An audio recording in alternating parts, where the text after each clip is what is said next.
Welcome to Nikhil's Gourmet Food. Today we are going to prepare French fries. So let's get started.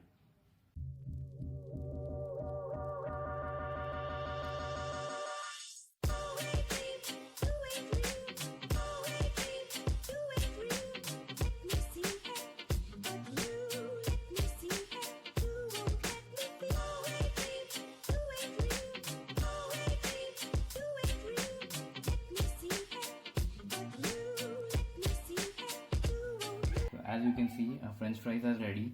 Now I'll season them and serve them in a plate.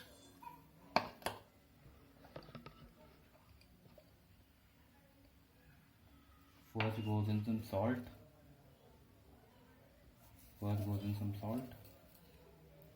Then black pepper.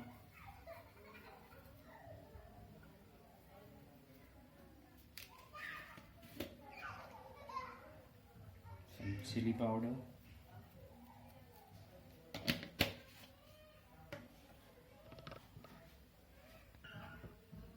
Some chopped parsley. Now I'm going to